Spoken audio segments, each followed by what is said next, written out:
Indiana Jones, It's a podcast about Indiana Jones.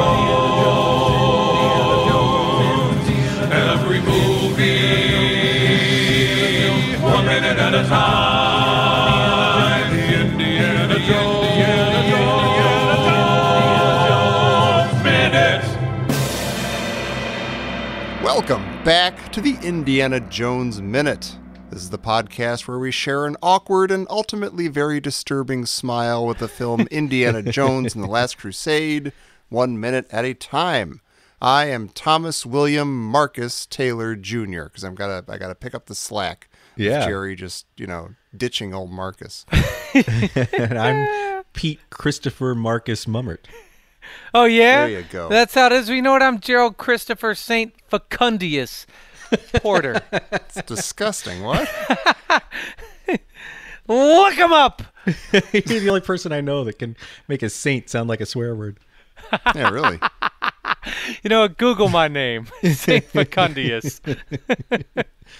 And I'm Joe Dator. That's one word, and I'm a cartoonist for the New Yorker magazine. And call me by your name. Yeah, Saint Facundius. Yes. Welcome back, Joe. Welcome back, Joe. Well, I'm pleased to be here. It's wonderful to be back on this show today and forever after. Yeah, we decided you're just going to be here forever. Yeah, I have no other plans. Right. You're stuck in a hole under New York City. Well, what hope is there? Except being on the show. Talking about minute 62, which begins with Indy and Henry being rotated into the secret Nazi war room, and it ends with Indy trapping the Nazis in a burning room with several other exits that they could possibly use to get safe, but that's okay. So I like that the SS lady reacts the same way that Indy does in Raiders. When the fireplace rotates into view, they both give her that kind of innocent smile, and she smiles back. But I like that she reacts exactly the same way that Indy does. Like when someone smiles at her, she just erupts into a rage. Oh, and I'm wondering, yeah. could she be the mysterious sister Jerry was talking about a couple weeks ago?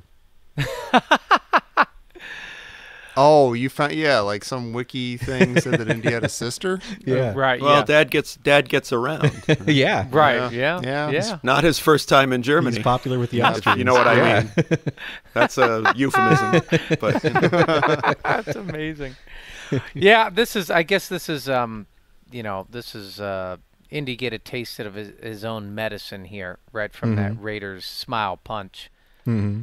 Yeah. So yeah, she has a charming smile. It's Yeah. a charming smile she has. I gotta Yeah. say Very that. winning, very endearing. Before she shrieks in terrifying rage and alarm, she's charming. She is charming, but she maybe is still a little charming even after. But that's my quirk. Who is I can't remember her name. Who's the lead singer from 10,000 Maniacs? Natalie Merchant. She looks a little bit like Natalie Merchant.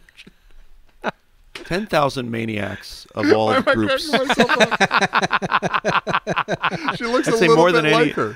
more than any other band, 10,000 Maniacs name does not fit their sound at all. Well, she did. No. Because the sound of 10,000 Maniacs, or even just the image of 10,000 Maniacs, evokes something very, very different than the gentle pop of 10,000 Maniacs. Exactly. Yeah. Did they name them? I just realized this for the first time. Did they name themselves after that line from Nightmare on Elm Street 3? I'm alone. I'm so alone. Wait a minute. I should. No. I want to go down there. Let me get a shovel and let's start digging. Okay. Yeah. I think they existed before that movie. Well, that. No, Long they before. didn't. Wait a Never in minute. What's million the years, line? really? What's Wait a the minute. line? No, there's I forget the whole story, but there's some nuns telling the story that Freddy Krueger's mom was, I don't know, somehow trapped in like a lunatic asylum with all these crazy people, and they all I know had the their line. way with her. I know And the say, oh, he's the bastard son of 10,000 maniacs. And as my friend Brad Shedler always pointed out, actually just one of them. But anyway. Wow. Well, you can. Weird. I mean, you don't know how maniacs operate. They're maniacs. Yeah. You That can't is true. predict. They got their own rules. No, I thought the line was, someone says in the movie, "Look over there," and someone, "What? Maniacs? Really? How many? 10,000 maniacs." Over there. Are we prepared for 10,000 maniacs? No, I have like 12 chairs. That's it. Oh, forget it. I hope those 10,000 maniacs don't come this way. Oh, we have maniacs. Well, you know what we can do? And then it leads to a whole scene where they discuss some of the maniacs can go in the guest bedroom. Yeah. But we could put the leaves in the table. yeah, we can expand the table. We can roll out the couch. A few maniacs can go there, and I think we should be good. We should be able to fit 10,000 maniacs. I'll stand. It's okay. Yeah. I need to make room for the 10,000 maniacs. All of which is to say, this crazy Nazi lady looks like Natalie Merchant. Well, and speaking of Natalie Merchant and this crazy Nazi lady, they both have fantastic pipes. Because she screams, right, alarm! Which what she says in German, I looked this up, that translates into alarm. That's boring.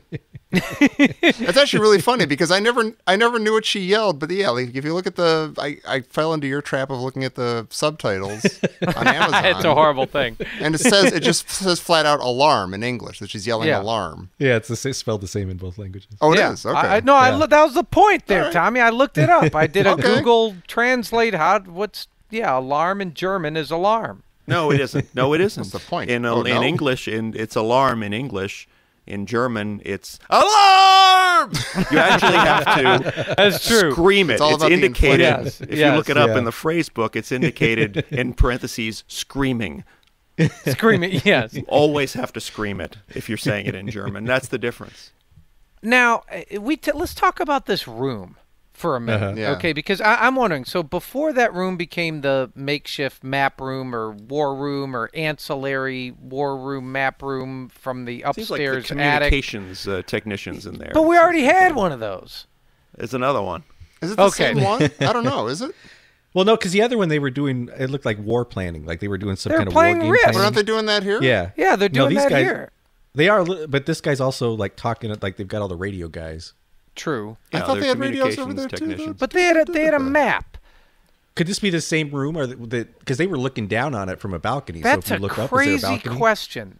No, that can't, because I wondered that too. But there's no way in hell that's the same room. That other room had a big portrait of Adolf Hitler on the left. But I wondered. So here's the castle. What was this room originally? Like the scullery, the laundry room? Well, what did it? I mean, every castle we learned from Scooby-Doo has a secret door or secret passageway or something, or secret rooms. What are they usually for? Like that's what I was asking. Like yesterday, what's the point of having? Whoever originally built this castle was either was planning a theme park around it, and it was like a fun house, or they were some sort of psychopath cult leader. Mm-hmm. Fair. Or, I mean, if you were designing your own house and money was no object and everything, wouldn't you do that anyway just to, like, get to your own special little place that nobody literally knew about? Yeah. And you could actually just hide in your own house. Wouldn't that be kind of awesome? Yeah. Yeah, if you were sure the authorities were going to come for you eventually if you were a crazy cult leader. Yeah. Well, you guys, if you know what a dumbwaiter is? Mm-hmm. Yeah. You know, I wondered if this was maybe put in there and it wasn't even that secret. Because on the other side of the armory room has a big banquet hall. Like, it's a big banquet hall with a big banquet table, right? And I thought, what if the fireplace was just, you kick it, and this is like the scullery or the kitchen. Yeah. And you just kick the mamba snake and iron, and you just walk on through. Like, maybe it's not even a secret. It's only a secret to Indy. So it's only there for aesthetics so that the people who are in the banquet hall are not reminded that there's a door to the other room, because that would put them off their food. Yes. These lower class They're people. very, very sensitive diners in bringing this food. thing. They're door-phobic. They don't like the idea of a passageway from one room into another. I can understand that. Yeah. It's very Rich very people disturbing. don't know where food comes from. Right. They don't want to know. That's the most important thing. Is they don't want to know. They don't want to know that the servants actually come from another place. They just think it's all just house elves. Yeah, and when someone comes to their table to serve them, they avert their eyes until the person's gone. Mm-hmm. Yeah, that's wait. that's You're reasonable. describing civilized society. This just in. Oh, what? Why, have you just been talking to my sister? This just the in heck from is going on? Jerry's sister. There's a word for phobia of doors. Intimaphobia. Is that true? Really? Wait, is any of that true? Wait, did Christy just telegraph you? Yeah, look, I'm looking it up now. Yeah, it appears Wow. to be true. Wait, say it again. It's Crazy. it's what a phobia? It's Intimaphobia. Intimaphobia. ENTAMA phobia. It's a fear of doors? Yeah. Or is it Holy not a smokes. fear of the doors? Oh, I can understand that. Yeah. Yeah. Some people have that. Yeah. Yeah. You know what? I'm gonna put on my Tom Taylor mask right now. Oh. Yes, Oh. I'm gonna channel Look at you. my Tom Taylor, and I'm gonna just throw this in the middle of the floor. Look, the first Intolerable was great. Oh. Yeah. Okay. The second We don't need two Tom Intolerable. Taylors. Yeah. I'll let you talk. The second Intolerable is intolerable. Thank you, Jerry. Yes. I love you. Yes. I love you. It's exactly You're my good one friend. too many. I loved Intolerable like 3-4 minutes ago, whatever it was. Sure. That was awesome. But now Indy's dad has a zoinks. Like he's got Yeah. he's got a catchphrase. You know what he's got? He's got a Jar Jar Binks how rude. Yeah. He's got a how rude. It's Yeah. like, why'd that happen? You know what? again? I'm gonna What- yeah. Why did that? I'm gonna put. C-3PO had that one first. He did. Oh, That's what was infuriating about the God. Jar Jar Yeah. version. God, that's stupid. You know what? I'm keeping the Tom Taylor mask on. Please do. Keeping it It on. suits you. Because you know what it does? It ruins the greatness of the first one. The first one's great. He kind of mumbles it out. You don't even know who he's talking about. He just goes, intolerable. Yeah. You're like, that's Right. hilarious. And it's not even like a thing. Like I don't think he says it after this. I don't think it like intolerable becomes his thing or anything. You know, it's not like the rule of threes or anything. Right, It's just right. like the dumb of two or something. But it's like he's not used to being in this kind of situation, so he just kind of gets stuck. His mind kind of gets stuck, and he just falls back. And well, what am I going to say? What am I going to say? I agree with that. If he was coming out with ever more flowery descriptives, you'd have to wonder: is he not concerned at all? Look, if this was if this was real life, Yeah. if this was real life, and let's say it was my father, he would just be saying, "Ridiculous. This is ridiculous." Yeah. And he would say it not 3 times; he'd say it 10 times. Same word over Yeah. and over again. It's I think it's That just- is what it's- people it's- say in real life. It's Yeah. strategically placed to be like, oh, that's what Henry Sr. says now. Intolerable. That's what he says. That's his catchphrase. Yeah. It's just, But it's not. right. Right. I don't think. Unless I'm forgetting. I don't know. Yeah. Boy, that's weird. Well, you never It saw is weird. the It's just Henry weird. Senior spin-off. come Spin-off out before film, Raiders 2? Intolerable. The intolerable. You would have Mr. liked it a Jones. lot. You would have hated Intolerable too. Indiana Jones and the intolerable thumb of two line. I really like the one dude sitting at the radio's delayed shocked reaction. Oh, yeah. Like as soon as the lady yells alarm, all the 3 guys behind her turn around really quickly, and then they cut Yeah. to seeing Indy and Henry over in their chairs, and at that point the last guy turns and has a shocked reaction. He's focused on You his know work. what's really interesting? So Natalie Merchant yells alarm, and that triggers the alarm. If you watch, no one touches no it. one touches Yeah. and no one moves anything. She Yeah. goes alarm, Yeah. and Yeah. then the alarm magically is on. And I wonder, it's Yeah. almost like a Siri thing. Yeah, that's I was what I gonna was say, thinking yeah. too. Yeah. Oh, and speaking of sounds and things, those gunshots are directly out of Marion's bar.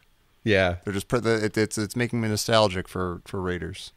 It's just the exact same gun Yeah, sound. yeah. That cannon like couple Oh, amp. I would have picked up on that. I would like to point out that these guys are these Nazis are classic movie Nazis.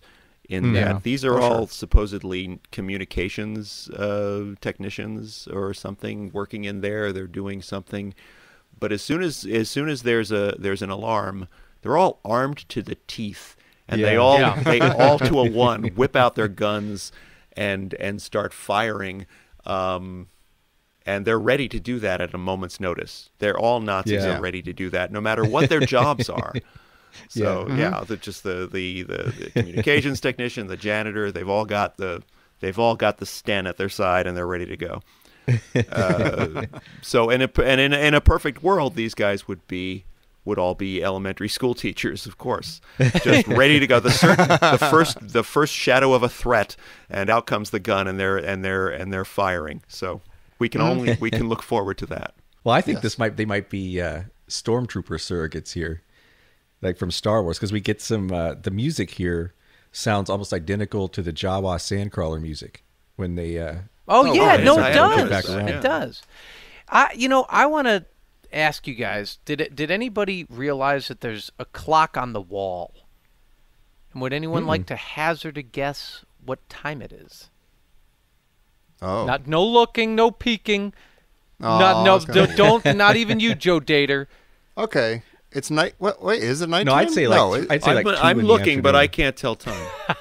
It's been cloudy and rainy. Take a guess. Like, what if I just say, "Hey, so what time is it right now?" What would you say? I'd say 2 p.m. It's been dark and stormy, so it's hard to tell. I think 2 p.m. But yeah, it was like daytime at least. What are you saying? 2 p.m. 2 p.m. Really?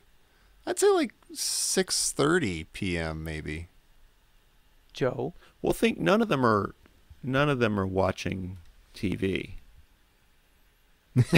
True. So it can't be prime time. Yeah, that golden hour. Yeah. Yeah. Yeah. Like, has Happy Days started? Right, exactly. Or is it more like know. the news? I guess I have an answer. But they'd be listening to the radio. They'd be listening to Jack Benny or something like that, and that's prime time. Yeah. So none of them are doing that. Or will they have headphones on? We don't even know. Maybe that's it. It's 8 p.m. They're listening to Jack Benny. That's... Well, you guys are kind of close. It's actually 10 to 6. But you don't know if it's really? You don't know if it's AM or PM. Well, if it's PM, it kind of helps explain why Donovan is wearing evening wear. Right. Because it's still bright. You can still see the bright light streaming through the window. And it can't be 6 a.m. because he was like, it's been a while but since Donovan always wears evening wear, even when it's completely inappropriate. I know a thing or two about tuxedos. You're not supposed to wear them during the day. That's one of the men's rules of the tuxedo. I'm not joking. They actually tell you it's actually, if you see someone getting married in the park and they're wearing a tuxedo, they're actually doing it wrong. You go, alarm! You see when you see Donovan in his apartment and he's got some sort of a cocktail party going on out there and he's wearing a tux, he's faking it. He doesn't really know how to be sophisticated. It reveals his true lower class.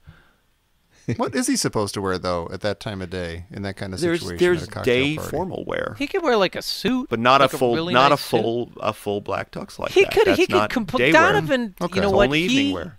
He could be easily wearing tennis whites. Donovan. Oh, yeah. But if it's 10 to 6 and it's still like just blindingly bright sunlight outside, it could be one of the like it could be July and it could be light until 8:30 in the evening, and so it could be like 8 o'clock in the evening when he's over at Donovan's house. That's true. I mean, maybe it's Donovan.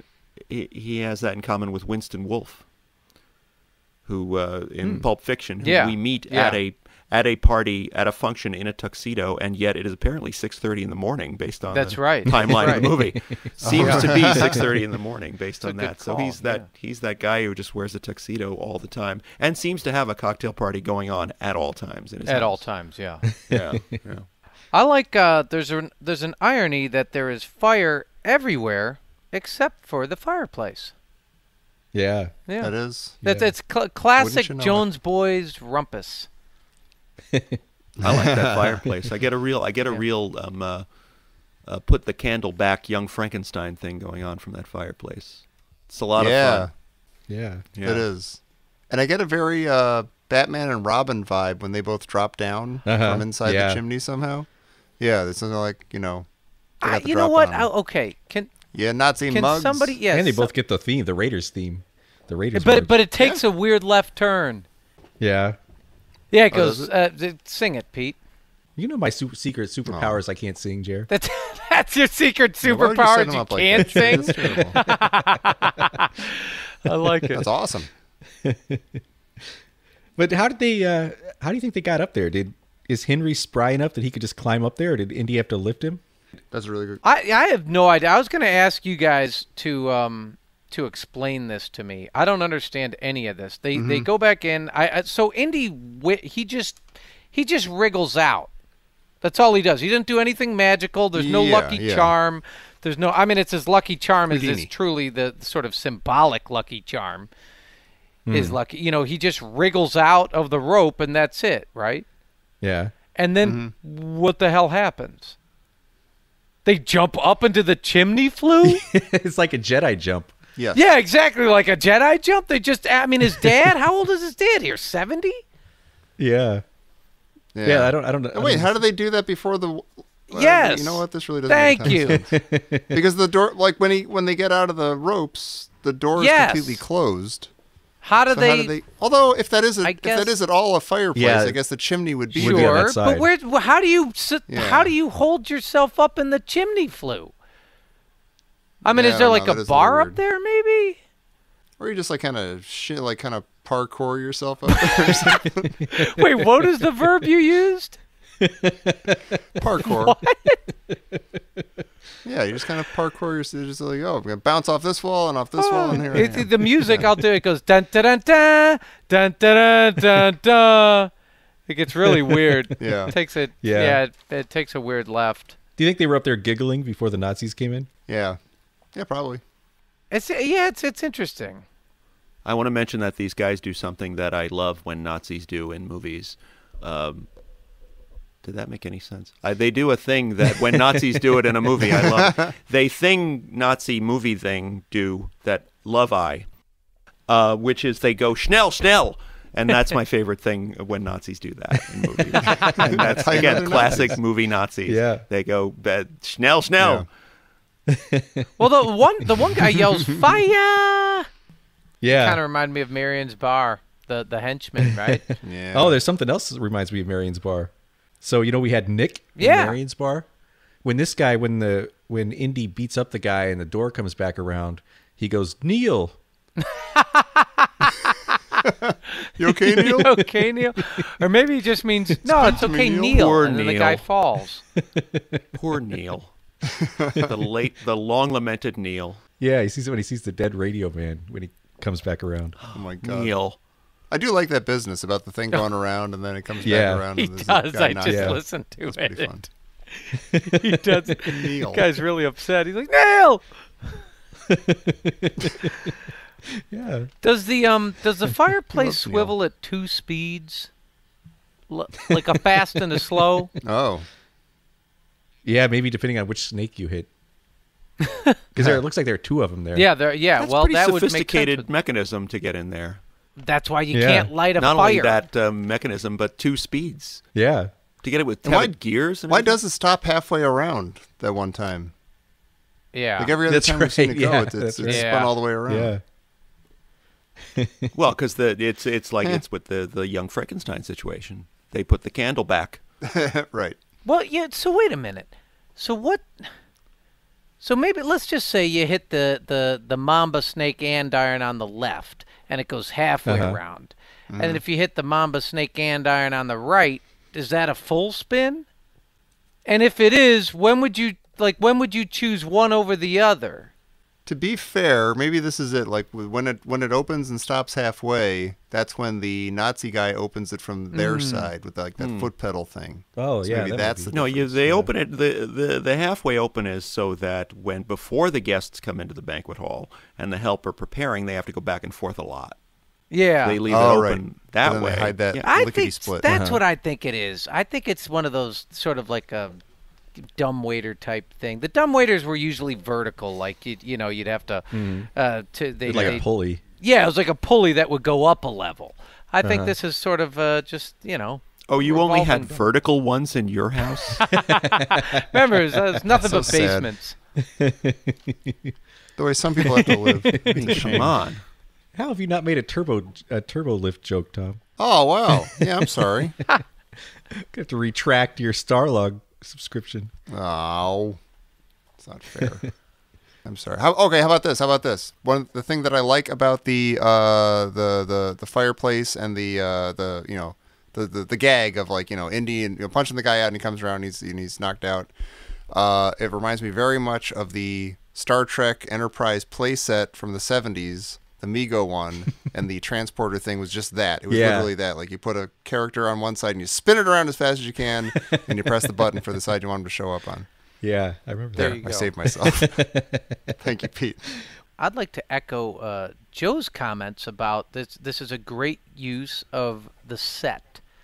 I think the way this whole thing is orchestrated, where they spin it like one Nazi attacks Indy, and then his dad makes a move to escape, but he can't because the door swivels, and then he kind of just puts his back against the wall because he's kind of freaked out, like what the hell?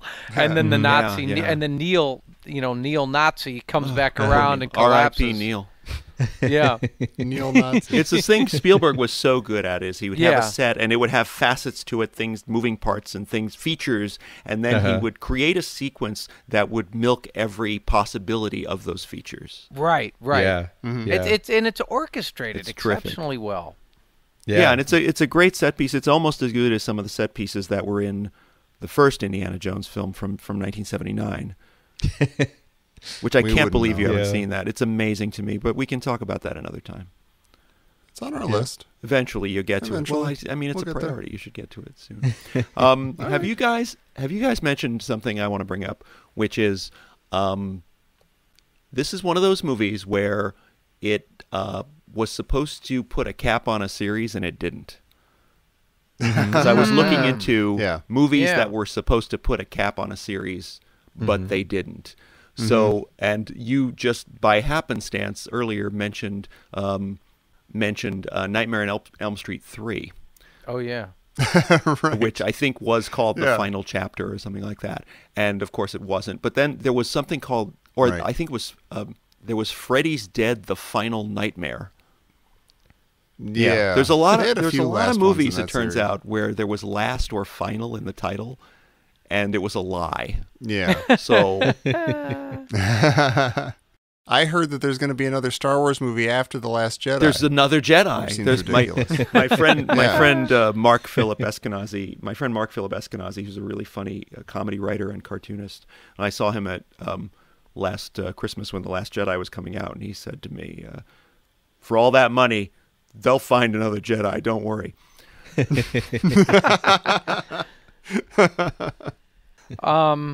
Hey. Yeah. Yeah. Pete, I have a question for you. Okay. Whose bust is that Indy blocks the fireplace with? I thought it was Hitler, but I'm not sure now that you're asking it. Yeah. Oh, I thought for sure you're going to know the exact answer to that, Pete. Am I wrong? No, I don't know. But I was relying on you to tell me exactly. It doesn't look like Hitler. I don't know. Maybe it is though. Can we make it an original 2,200-year-old bust of Polybius? Yes. Like an original. Yeah. Sure. Yeah. Oh, you know what? I just saw it again. It totally is. Oh, is it really? I'm sorry. Is it Hitler? Well, I'm looking at it now. That definitely Hitler? looks like Hitler, and how appropriate, right, to put Hitler in there. Yeah, the script also says it's Hitler, but I think they changed it to Polybius when they were filming. But didn't tell anybody. So now in the next one, they're going to change it to, You mean they had a sculptor come in and slightly alter it so that it would? Yeah. While they were shooting the scene. Well, what would be weird is if it was originally like a sculpture of Fred Allen, and somebody said, hey, you know what? There's no reason for that to be Fred Allen. Can we get some clay in here and make it Hitler? Yeah, Hitler would make a lot more sense. Why would he have a sculpture of Fred Allen? Why Polybius, Jer? Well, I was just thinking Polybius. Basically, it's one more thing that Indy grabs and ruins. Yeah. Yeah, just a little bit of antiquity or something. But I guess if it's a bust of Adolf Hitler, well, I suppose that's fine. I've always had a Mengele effect thing going on here, because I swear, that I remember Henry saying, "Now that's using your head, Junior," after this scene. Really? Yeah. Wow. Oh, weird. And I don't know if I just imagined that all these years. It's weird. That's funny. I'm amazed he didn't say I'm amazed he didn't. But it wouldn't make. He's not using his head. He's using Hitler's head. Oh, that's true. Well, that's using Hitler's head. You should have used your own head. You should have used your own head. Now that's grabbing a bust off the mantle and using it to block the fireplace, Junior. Busted. Oh, there's a good one right there. That's awesome. These should all have run over the end credits. All these outtakes. Yeah.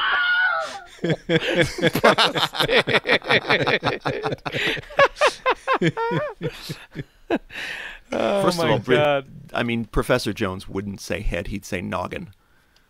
Yeah. Yeah. It's in your noggin. Yeah. Yeah. Seems more like his. I don't his kind just of a stand there like a statue. All right. Speaking, did I make Pete laugh? You've put the Führer's head in there. It's ironic.